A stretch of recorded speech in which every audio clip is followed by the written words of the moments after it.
நேயர்கள் அனைவருக்கும் வணக்கம். வெண்முரசு சொல்வளர்காடு அத்தியாயம் 18.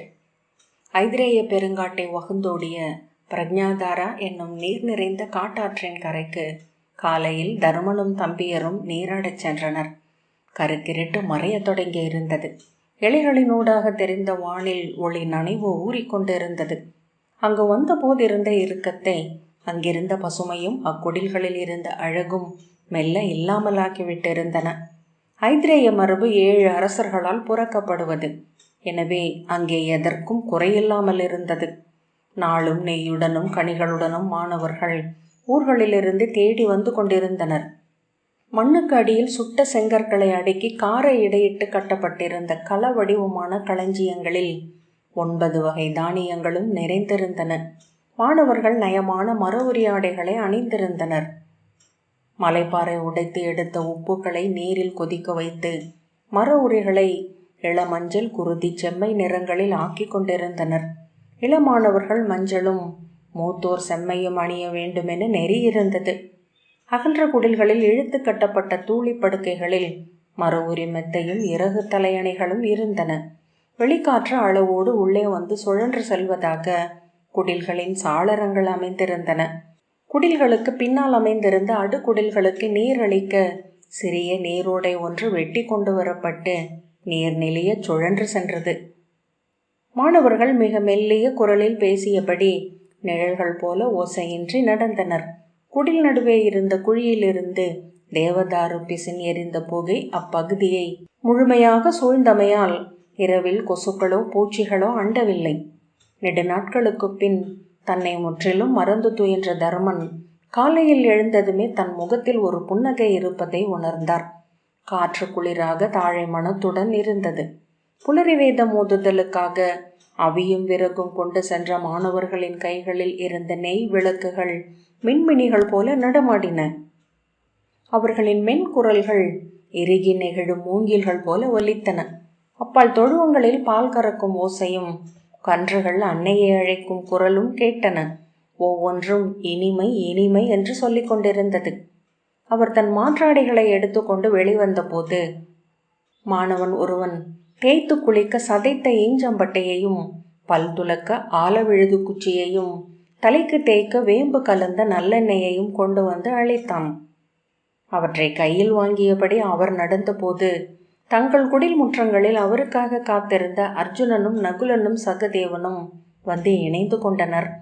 பீமன் எங்கே என அவர் கேட்கவில்லை என்றாலும் நகுலன் மெல்ல, மூத்தவர் நேற்றிரவே காட்டுக்குள் சென்று விட்டார், இன்னமும் மீண்டு வரவில்லை என்றான். தருமன் தலையசைத்தார். நேற்று அவர் வந்ததுமே அவரை தேடி ஒரு குரங்கு கூட்டம் இங்கே வந்தது. அருகிருந்த மரக்கிளைகளில் அமர்ந்து அவரை அழைத்து கொண்டே இருந்தது. அவர் அவற்றுடன் கிளம்பி செல்வதை கண்டேன் என்றான் நகுலன். அவன் அங்கே மகிழ்ச்சியாக இருப்பான். அவனை அவை தங்கள் குலமாகவே எண்ணுகின்றன. இளமையில் அவனை முலை கொடுத்து பேணி வளர்த்தெடுத்தது ஓர் அன்னை குரங்கே என்றார் தர்மன். பிரக்ஞாதாராவின் கரையில் பாறைகளில் மோதி நீர் கொப்பளிக்கும் ஓசையும் திவலை புகையும் நிறைந்திருந்தன. ஒரு பாறையில் ஆடைகளை வைத்துவிட்டு தருமன் எண்ணெயை தன் குழலிலும் தாடியிலும் பூசி கைவிரல்களால் நீவி கொண்டார். இளையோர் நீராடுவதற்கான சிற்றாடையை அணிந்தனர். நகுலன் சென்று காட்டிலிருந்து தாளி இலைகளை கொய்து வாழை இலை கூட்டி அதில் எடுத்து வந்தான். சிறிய பாறை குழி ஒன்றில் வைத்து பிரிதொரு கல் குழவியால் அதை அரைத்தான். மரங்களுக்கு மேல் எங்கோ குரங்கொன்றின் ஒலி கேட்டது. முதற்கதிரை அது பார்த்து விட்டது என்றார் தருமன். தொடர்ந்து 100கணக்கான குரங்குகள் எக்களிப்பது போலவும் கூவியார்ப்பது போலவும் சங்கு போலவும் குறு முழவு போலவும் ஓசையிட்டன. குரங்கு வேதம் என்றார் தர்மன். மூத்தவரும் அவர்களுக்குள் இருக்கலாம் என்று நகுலன் பச்சிலை விழுதை வழித்தபடி சொன்னான். தர்மன் புன்னகைத்தபடி நீரில் இறங்கினார். நீர் அவரை தள்ளாடச் செய்தது. குளிரில் தோள்கள் சிலிர்த்து குறுகி கொண்டன. மெல்லிய நடுக்கத்துடன் அரை இருளில் பற்கள் ஒளிவிட சிரித்து கொண்டு இளமையான ஆறு என்றார். அர்ஜுனனும் ஆற்றில் இறங்கினான். நீரின் ஒளி மாறுபடத் தொடங்கியதை நோக்கி, புலரியின் வெளிச்சம், அதை நீர்தான் முதலில் அறிகிறது, நீராலானவை என்பதனால் விழிகளும் என்றான். தருமன் நீரை அள்ளி இறைத்து துளிகளை சிதறடித்து சிறுவனைப் போல சிரித்தார். புலரி பறவைகளின் ஓசைகள் வலுக்கத் தொடங்கின. அர்ஜுனன், ஐதிரேய மரபின் முதன்மை தெய்வம் சூரியன் என்கிறார்கள் என்றான். ஆம், அப்க முனிவரின் மெய்மரபு சூரியனையே அறியக்கூடிய பிரம்மம் என்றது. சூரியனை புகழ்ந்து அவையிடும் 12,000 வேத பாடல்கள் இம்மரபில் பாடப்பட்டன. அவற்றில் ஒரு பகுதியே பின்னர் சம்ஹிதை வடிவ வேதங்களில் சேர்க்கப்பட்டது என்றார் தருமன். இவர்கள் முதல் அவையை சூரியனுக்கு எடுக்கிறார்கள். இந்திரன் முதலான அனைத்து தேவர்களும் சூரியனின் மாற்றொருக்களே என எண்ணி வழிபடுகிறார்கள். பருப்பொருட்களை வானிலிருந்து பிரித்து காட்டுபவை வடிவமும் வண்ணமும் தான். அவை இரண்டும் சூரியனால் உருவாக்கப்படுபவை என்கிறார்கள். எனவே விஸ்வசைத்திரிகன் என சூரியனை வணங்குகிறார்கள். ஒவ்வொரு நாளும் இப்புடவி பெருக்கை 7 வண்ணம் தொட்டு வரைந்துவிட்டு மாலை அதை அழித்து உலகோவியன் மீள்கிறான். இரவில் நாம் காண்பவை கலைந்த கோலத்தின் எஞ்சிய வண்ணங்களே. சூரியன் ஒளி விரிப்பவன் என்றே பிற மரபுகள் சொல்கின்றன. ஒளியையும் நிழலையும் ஆக்குபவன் என்கிறது இம்மரபு. ஐத்திரேயரால் அப்கரின் மரபு கை கொள்ளப்பட்டதும் சூரிய ஒளியை நுண்மையாக்கி கொண்டனர். பருவடிவம் கொண்ட பிரக்ஞை என அதை மகிதாசர் சொன்னார். கண்களால் காணத்தக்கதும் ஆடிகளால் அளையப்படுவதும் நீர்நிலைகளில் தேக்கப்படுவதுமான பிரக்ஞை என ஐதிரேய ஆரண்யகங்களில் ஒன்றில் மகிதாசன் சொல்கிறார். சூரிய ஒளி பிரக்ஞைக்கான முழு முதல் ஒப்புமை என ஆகியது. அதுவே அனைத்தையும் அவை அமைந்துள்ள முடிவிலி பெருக்கில் இருந்து விளிம்பு கட்டி பிரித்து இருப்பை உருவாக்கி அளிக்கிறது. அவை ஒளியை எதிரொலிப்பதனூடாகவே தங்கள் அனைத்து இயல்புகளையும் அடைகின்றன. ஒளியுமிழ்பவை ஒளி உண்பவையே.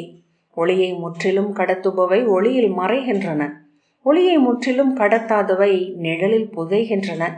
ஆகவே இப்புவி காட்சி என்பது குறையொளி திகழ்பவற்றின் வலைப்பின்னலை. நிறைநிலை கொண்டவை பிரக்ஞைக்கு கீழோ மேலோ சென்று மறைந்து விடுகின்றன. இரு முடிவெளிகளுக்கு நடுவே நம் பிரக்ஞையால் அள்ளி எடுத்து எல்லை வகுக்கப்பட்ட சிறு துண்டுதான் இப்புடவி. தருமன் சொன்னார். நேற்றிரவு அவர்களின் முதலாம் காணூலை வாசித்து கொண்டிருந்தேன். ஐதிரேய மரபு ரிக்வேதத்தை சடங்கெனவும் மெய்யெனவும் இரு கோணங்களில் விளக்கிச் செல்லும் போது விழி தெளியும் தோறும் விண்மீன்கள் பெருகுவது போல வேதம் விரிந்து கொண்டே செல்கிறது.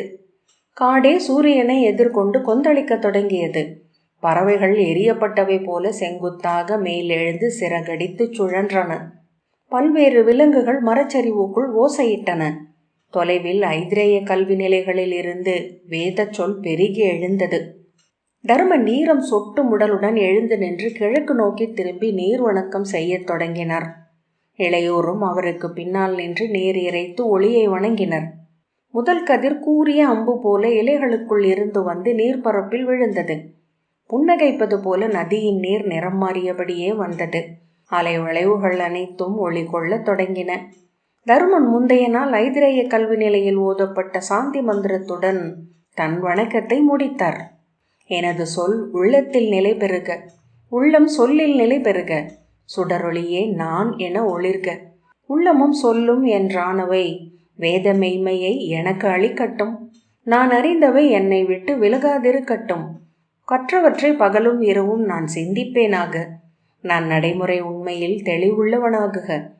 பிரம்மம் என்னை காக்க வேண்டும். என் நல்லாசிரியர்களை காக்க வேண்டும்.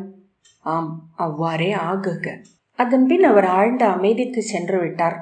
அதை உணர்ந்தவர்கள் போல அவர்களும் மேற்கொண்டு எதையும் பேசவில்லை. நீரலையும் ஒலி மட்டும் அங்கே கேட்டுக்கொண்டிருந்தது.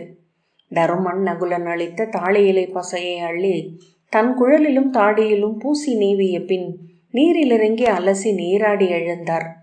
மெல்லிய மர உரியால் தலையையும் உடலையும் துடைத்த பின்னர் தந்தையே என்னும் பெருமூச்சுடன் எழுந்து கரை நோக்கி சென்றார். அவரை தொடர்கையிலேயே நகுலன் ஒரு மெல்லிய பதற்றத்தை உணரத் தொடங்கினான். அதை பிறர் உணர்கிறார்களா என அவன் திரும்பி நோக்கிய போது அவர்களின் முகங்களும் அவ்வாறே இருந்தன. அந்த காலையின் நெகிழ்வும் இனிமையும் உள்ளம் எதையோ எதிர்நோக்கியமையால் போட்டுக்கொண்ட மாற்றொரு நடிப்புகளே என அப்போது தோன்றியது. கனவில் அல்லது அதற்கும் அப்பால் உள்ளத்தால் எதிர்காலத்தை நோக்க முடிகிறது. இல்லை, இன்புற்றிருப்பது அளிக்கும் குற்ற உணர்வா? நிலையின்மையின் மேல் அமர்ந்திருப்பதன் அச்சத்தால் உள்ளம் எப்போதும் தீயது எதையோ எதிர்பார்க்கிறதா? நன்று நிகழ்கையில் தீதை எண்ணி கலங்குகிறதா? இல்லை, இது உண்மை. உள்ளத்தின் உள்ளே அத்தனை தெளிவாக தெரிகிறது. எதிரே அஸ்தினபுரியில் இருந்து வந்த ஒற்றனாகிய காலன் நிற்பதை கண்டதும் ஒரு வகையான நிறையுணர்வே ஏற்பட்டது. அந்த அறிய முடியாத தவிப்பு மெல்லியதென்றாலும் அதை தாழ முடியவில்லை. இப்போது அது விலகிவிட்டது. எதிர்பார்த்தது மறைந்திருக்கவில்லை, எதிர் நிற்கிறது. தருமன் அவனை நோக்கி செல்ல அவன் தலை வணங்கி மெல்லிய குரலில் முகமன் உரைத்தான். அவனை கண்டதுமே தருமனின் முகம் மாறுவதை நகுலன் கண்டான். அதில் தீயதை எதிர்நோக்கும் பதற்றம் இல்லை, மாறாக நாற்கள பலகையை விரிக்கும் சூதாடியின் பரபரப்பே இருந்தது. நீரையும் வானையும் ஒளியையும் கண்டு நெகிழ்ந்த முனிவனை அரசு சூழ்தலில் ஆடும் அரசன் வென்று மேலெழுந்தான் என நகுலன் எண்ணிக்கொண்டான். அரசே, பேரரசி குந்தியால் இங்கு அனுப்பப்பட்டேன் என காலன் நேரடியாகவே தொடங்கினான். அமைச்சர் விதுரர் 1 மாதம் முன்பு அஸ்தினபுரியிலிருந்து வெளியேறிவிட்டார். அதை தருமன் எந்த உணர்ச்சியும் இல்லாமல் கேட்டுக்கொண்டார். அவரை தேடி எங்கும் ஒற்றர்களும் தூதர்களும் சென்றிருக்கிறார்கள். அவர் உங்களை தேடி வந்திருக்க கூடும் என அங்கே பேசப்பட்டது. நம் ஒற்றர்கள் உங்களை தொடர்ந்து கொண்டிருக்கிறார்கள். ஆகவே அவர் உங்களிடமும் வரவில்லை என அரசே அறிந்து கொண்டார். நாமும் அவரைத்தான் தேடிக்கொண்டிருக்கிறோம். என தருமன் தலையசைத்தார். அவர் உண்ணா நோன்பிருந்து உயிர் விட்டிருக்க முடிவு செய்திருக்க கூடும் என பேரரசே எண்ணுகிறார் என்றான் காலன். தருமன் திகைப்படைவதை அவர் முகம் காட்டியது. அறியாமல் மேலாடை முனையை விரல்கள் பற்றி கொண்டன. சில கணங்களுக்குள் அவர் மீண்டார். அவர் உயிர் துறக்கலாகாது என பேரரசு விரும்புகிறார். இங்கு நிகழவிருக்கும் சமரில் நம் தரப்பின் முதன்மையான வல்லமைகளில் அவரும் ஒருவர். அவரை எப்படியேனும் கண்டுபிடித்து அந்நோன்பை விட்டுவிடச் செய்ய வேண்டும். அவரை தேடி நீங்கள் சென்று மன்றாட வேண்டும் என பேரரசே ஆணையிடுகிறார். அவர் எங்கே என்று எப்படி அறிவது என்றான் நகுலன். இன்னும் சில நாட்களில் அதை நம் ஒற்றர்கள் கண்டறிந்து விடுவார்கள். அச்செய்தியை தங்களிடம் பறவை வழியாக தெரிவிப்பார்கள். நீங்கள் அக்கணமே கிளம்பியாக வேண்டும். தருமன், ஆம், அன்னையின் ஆணை எங்களுக்கு கடமை என்றார். அர்ஜுனன், அவர் உண்ணா நோன்பிருக்க கூடும் என எப்படி உய்தறிந்தார் அன்னை என்றான். இளவரசி, முதலில் அவர் சினம் கொண்டு கிளம்பி சென்றதை மட்டுமே பேரரசி அறிந்திருந்தார். பின்னர் காந்தார மாளிகையிலிருந்து நம் உளவு செய்தி அங்கே பேரரசரும் காந்தார பேரரசியும் மந்தனமாக பேசியவை அனைத்தையும் செவி கூர்ந்து நமக்கு சொன்னாள். அதன் பின்னரே நிகழ்ந்தவற்றின் முற்றுருவும் நம்மை வந்தடைந்தது. அதை கொண்டுதான் பேரரசி அவ்வாறு எண்ண தலைப்பட்டார் என்றான் காலன். வருக என்ற பின் தருமன் முன்னால் நடக்க காலன் தலை வணங்கி உடன் நடந்தான். அவர்கள் தருமனின் குடிலை அடைந்ததும் தருமன் திரும்பி தம்பியரிடம், நாம் இங்கு மந்தன சொல் சூழ்வது முறையல்ல. இது வேத நிலை. இங்கு எந்த அரசுக்கும் எதிராக எதுவும் பேசப்படலாகாது. எனவே அந்த மரத்தின் அடியில் அமர்ந்து சொல்லாடுவோம். எவ்வகையிலும் எவருக்கும் எதிராக ஒரு சொல்லும் எழாதபடி அறுவரும் காப்போம் என்றார். அரசே, நீங்கள் அஸ்தினபுரியிலிருந்து காடேகிய நாள் முதலே விதுரர் விழி தெரியாமல் மறைந்துவிட்டார். அவர் தெற்கே இடுகாடுகளுக்குள் எங்கோ சென்று விட்டதாகவும் மேற்கு காட்டில் கலியின் ஆலயத்தருகே பார்த்ததாகவும் சொன்னார்கள். அவர் நகர் இங்கே இருக்கலாம் என்றும் பேசிக்கொண்டார்கள். பேரரசர் விதுரர் எங்கே என்று கேட்டுக்கொண்டே இருந்தார். ஆனால் அன்றைய உணர்வு கொந்தளிப்புகளில் அவரை முழுமையாக எவரும் தேடவில்லை என்பதே உண்மை என்றான் காலன். அவர் முன் தரையில் விலகி அமர்ந்து பாண்டவர்கள் அவன் சொற்களை கேட்டுக்கொண்டிருந்தனர். ஒவ்வொருவரும் அமர்ந்திருந்த தோற்றமே அவர்களின் உள்ளங்களை காட்டுவதாக இருந்தது. 2 கால்களையும் மலரமர்வில் மடித்து கைகளை மடிமேல் விடுதலென மலர வைத்து தருமன் அமர்ந்திருந்தார். அந்த கூடுகையில் பேசப்படுவதை கேட்காமல் காட்டை நோக்கி அமர்ந்திருப்பவன் போல சற்றே உடல் திரும்ப அர்ஜுனன் இருந்தான். அவன் இடச்செவி மட்டுமே காலனை எதிர்கொண்டிருந்தது. சற்றே தளர்வான உடலுடன் இயல்பாக அமர்ந்திருந்தான் சகதேவன்.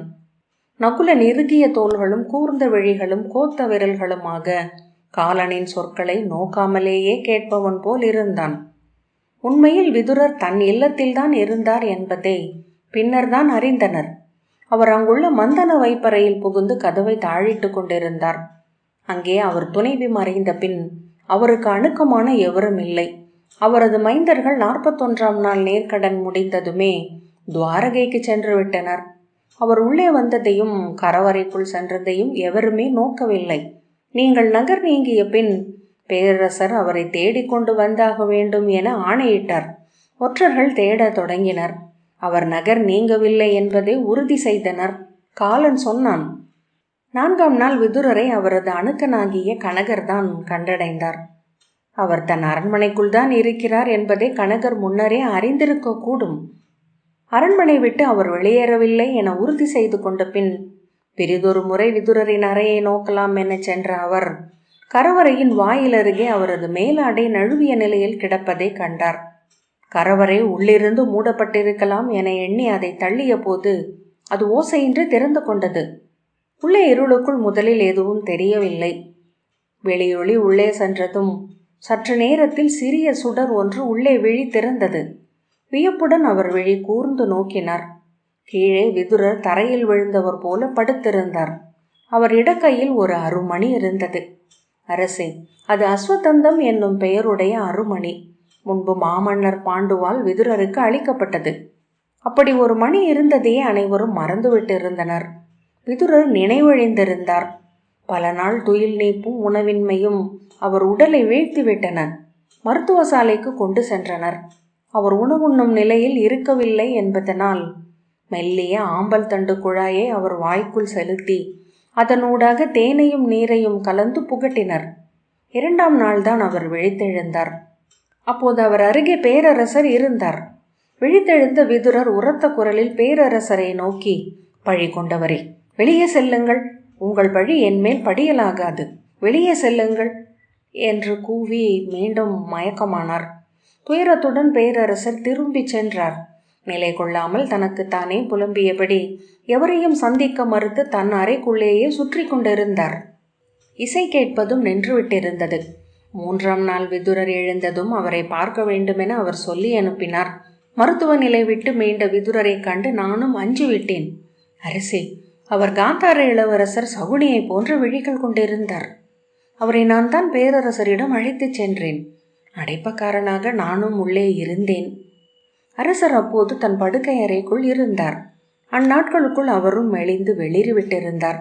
கழுத்தெலும்புகள் புடைத்திருந்தன. கண்கள் பழுத்து இலைகள் போல மஞ்சளோடி உதடுகள் உலர்ந்து மெல்லிய நடுக்குடன் காய்ச்சல் கண்டவர் போல் இருந்தார். விதுரர் உள்ளே நுழைந்ததும் அவ்வொலி கேட்டு அவர் கைகளை விரித்தபடி அறியாமல் எழுந்தார். பின்னர் தானே தயங்கி திரும்ப அமர்ந்து கொண்டார். விதுரர் வாழ்த்தோ முகமனோ சொல்லவில்லை. சில கணங்கள் பேரரசரின் மூச்சு மட்டுமே ஒலித்து கொண்டிருந்தது. பின்னர் தொண்டையை கமறியபடி, இளையோனே, ஒரு முகமனுக்கு கூட தகுதியற்றவனாகிவிட்டேனா நான் என்றார். விதுரர் அவரை சுருங்கிய விழிகளுடன் கூர்ந்து நோக்கி ஆம் என்றார். அச்சொல் பேரரசர் உடலில் சென்று தைப்பதையே காண முடிந்தது. அவர் ஏதோ சொல்ல விழைபவர் போல உதடுகளை மென்றார். பின்னர் பெரும் மூச்சுடன் தலை குனிந்தார்.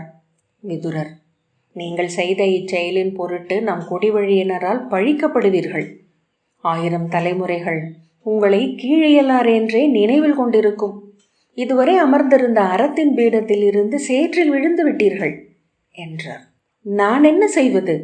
என்னால் முடிந்தவரை இங்கே ஒரு குருதி பெருக்கு நிகழலாகாதென்றே முயன்றேன். வேறு வழி தெரியவில்லை இளையோனே. நீயாவது இதை புரிந்து கொள் என்றார் பேரரசர். வீண் சொல் வேண்டியதில்லை. உங்கள் முடிவுக்கு பின் இருந்தது எந்த அரசு சூழ்தலும் அல்ல, உங்கள் மைந்தர் பற்று மட்டுமே என்றார் விதுரர். இல்லை, உண்மையிலேயே எனக்கு மாற்று தெரியவில்லை. பெரிதொன்றும் ஆகக்கூடுவதாக இல்லை. எவரும் எனக்கு வெளியேற வழிகாட்டவில்லை என்றார் பேரரசர். மூத்தவரே, அகச்சான்று அருகே நின்றிருக்க சொல்லுங்கள். உங்களை அம்முடிவை எடுக்க வைத்தது பீமனின் சொற்கள் அல்லவா? பேரரசர் நடுங்கத் தொடங்கினார். சொல்லுங்கள், நீங்கள் அஞ்சிவிட்டீர்கள் அல்லவா? உங்கள் மைந்தரை காப்பதற்காகத்தானே அவர்களை காடேகச் செய்தீர்கள். பேரரசர் நடுங்கிக் கொண்டே இருந்தார். தன் பெரிய கைகளை கோத்து தலை குனிந்து அமர்ந்திருந்தார். எழும்பவர் போல ஓர் அசைவு அவரில் உருவாகியது. தன் உடலுக்குள்ளேயே அவர் திமிரி கொண்டிருப்பது போல. பின்பு யானை மூச்சென உயிர்த்து அவர் ஆம் என்றார் கனைத்து கொண்டு. உண்மை, அவன் என் மைந்தர்களை கொல்வதாக சொன்னான். மூத்தவனின் தொடை பிளந்து, இளையவனின் நெஞ்சு விழுந்து. பேருருவம் கூட நடுங்கும் போது சிறுத்து குறுகி விடுவதன் விந்தையை நான் எண்ணிக்கொண்டிருந்தேன். அவர் கண்களிலிருந்து நீர் வழியத் தொடங்கியது. உதடுகளை அழுத்தி விம்மல்களை தடுக்க முயன்றார். அவை பீறிட்டு வெளிவந்து திடுக்கிடச் செய்யும்படி அறைக்குள் இருந்த அமைதிக்குள் ஒலித்தன. அவன் ஊழின் மைந்தன். அவன் பிறக்கையிலேயே அதை நிமித்திகர் சொன்னார்கள். இளையோனே, அவன் பிறந்த நாள் முதல் நான் அஞ்சிக் கொண்டிருப்பது அதைத்தான். நான் ஆற்றிய அனைத்தும் அவ்வச்சத்தை வெல்வதற்காகத்தான். நீ உணர மாட்டாய். தன் மைந்தரின் இறப்பை அவர்கள் பிறந்த கணம் முதல் எண்ணிக்கொண்டிருக்கும் ஒரு தந்தையின் துயரை. விதுரர் நிகழ்ந்தது போல முகம் தூக்கி பார்த்தார். இளையோனே, நான் அவன் தொடை பிளந்து சிறு சுனை அருகே கிடப்பதை கண்டுவிட்டேன். இளையோன் நெஞ்சு பிளந்து குருதி பெருக்கி களம்பட்டு கிடப்பதை என் கனவில் பலமுறை கண்டுவிட்டேன். அது நிகழும். அதை நோக்கியே அனைத்தையும் கொண்டு செல்கின்றன தெய்வங்கள். பழிகொண்ட தெய்வங்கள், அழியறியா தெய்வங்கள், அழிவில் களியாட்டமிடும் கொடுந்தெய்வங்கள். இளையோனே, என்னை பெருந்தந்தை என்கின்றனர். தந்தை என்று இருப்பதே ஒரு பெரும் வதை. பெருந்தந்தை தீரா பெருந்துயரில் ஆடுபவன் மட்டுமே. என்னை சூழ்ந்திருக்கிறார்கள் என் மைந்தரும் பேர்மைந்தரும். அள்ளி அள்ளி அணைத்து தோல் சலிக்கவில்லை. எண்ணிப்பார், இவர்கள் ஒவ்வொருவரும் கொல்லப்படுவார்கள் என்றறிந்ததுமே அப்பேரின்பமே மேலும் பல மடங்கு துன்பமாக ஆகிவிட்டிருக்கிறது எனக்கு. ஒவ்வொரு சடலமாக பார்த்து பார்த்து உடல் நடுங்கி விழித்து கொள்வதே என் இரவுகள். ஒவ்வொரு முகத்தை பார்க்கையிலும் துணுக்குற்று உடல் நடுங்குபவை என் பகல்கள்.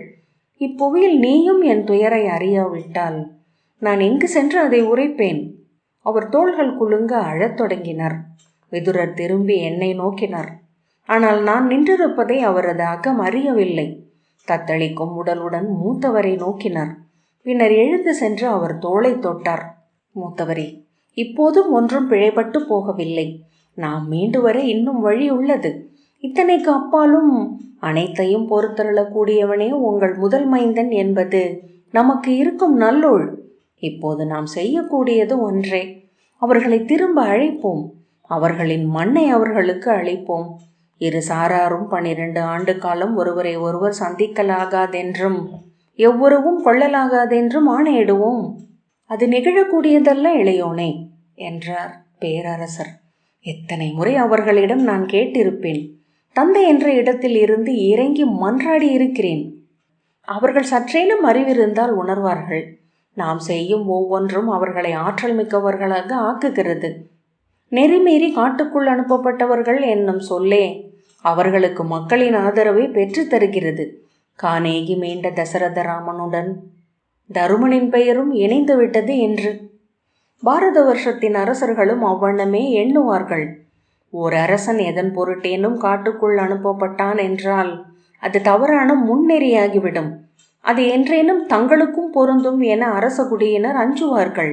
மூத்தவரே, இங்குள்ள அரச குடியினரில் அரியணைக்கு உரிமை கொண்ட இளையோர் பலர் உள்ளனர். மாற்றன்னையருக்கு பிறந்தவர்கள், முறை குருதி அற்றவர்கள், 2ஆம் தலைநகர் ஆள்பவர்கள். அவர்களில் வென்று கோலேந்தியவர்களும் பலர் உண்டு. அவர்கள் இத்தருணத்தில் தருமனுடன் நிற்பார்கள். காடைகளை ஏற்க மறுப்பார்கள் என்றார் விதுரர். அதைவிட இன்று துவாரகையில் நிகழ்வதென்ன? அங்கே விருஷ்ணிகளும் அந்தகர்களில் ஒரு சாராரும் அன்றே பிறர் இளைய யாதவர் இந்திரபிரஸ்தத்திற்கு உதவி செய்வதை ஏற்கவில்லை. மூத்த யாதவர் துரியோதனனையே ஆதரிக்கிறார். மதுராவின் வசுதேவருக்கும் அவ்வெண்ணமே உள்ளது.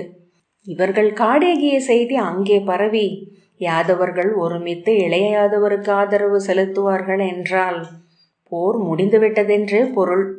இன்று அரசு சூழ்தலின் நோக்கில் கூட அவர்களை திரும்ப அழைப்பதே நன்று. ஆம், எனக்கு புரிகிறது. ஆனால் அந்த மூடனுக்கு அது புரிய வேண்டுமே என்றார் பேரரசர். அவனுக்கு புரியாது, ஆனால் அங்கனுக்கு புரியும். அவனுடன் அவர் இருக்கையில் இதை அவர்களின் செவி செலுத்துவோம். பேரரசர், நானா? நான் அவர்களுடன் இருக்கையில் முன்னரே மறைந்து மண் நுழைந்தவனாக அல்லவா உணர்கிறேன் என்றார். நானும் சொல்லுமிடத்தில் இல்லை, ஆனால் ஒருவர் சொல்லக்கூடும். நம் நல்லூழாக மைத்ரேய முனிவர் நாளை இங்கு வருகிறார். அவர் சொல்லட்டும் என்றார். முனிவர் சொல் கேட்கும் இடத்திலா அவர்கள் இருக்கிறார்கள் என்றார் பேரரசர். இல்லை, ஆனால் அவர் ஒருமையை உருவாக்குபவர். அதனாலேயே அவ்வாறு அழைக்கப்படுபவர். அவரது சொல்லும் சொல் கடந்த வல்லமைகளும் அதற்கு உதவக்கூடும். நாம் ஏன் நம்பிக்கை இழக்க வேண்டும்? இது நம் இறுதி முயற்சியாகவே இருக்கட்டும் என்றார் விதுரர். அவ்வாறே ஆகுக என பேரரசர் பெருமூச்சுடன் ஒப்புக்கொண்டார். காலன் சொன்னான், அன்று விதுரருடன் நானும் அவர் அலுவல் கூடம் வரை சென்றேன். அவர் நம்பிக்கை கொண்டிருக்கிறாரா என எனக்கு ஐயமாகவே இருந்தது. அவரது நடையிலும் அசைவுகளும் நிறைவோ மகிழ்வோ தென்படவில்லை. அமைச்சு நிலைக்கு சென்று தன் பீடத்தில் அமர்ந்ததும் அவர் சற்று விடுதலை கொண்டவர் போல் தோன்றினார். தன் கச்சையில் இருந்த அந்த வைரத்தை எடுத்து சற்று நேரம் பார்த்து கொண்டிருந்தார். வைரங்கள் நம் விழிகளை சந்தித்ததுமே ஒளி கொள்பவை, நாக விழி போல் மயக்கி வயப்படுத்துபவை. அவர் விழிகளுக்குள் அந்த அருமணியின் ஒளி இரு புள்ளிகளாக தெரிந்தது. அரிதுயிலில் ஆழ்ந்தவர் போல அவர் முகம் அமைதி கொண்டிருந்தது. சொல்வளர்காடு 18வது அத்தியாயம் இத்துடன் நிறைவு பெற்றது. நன்றி.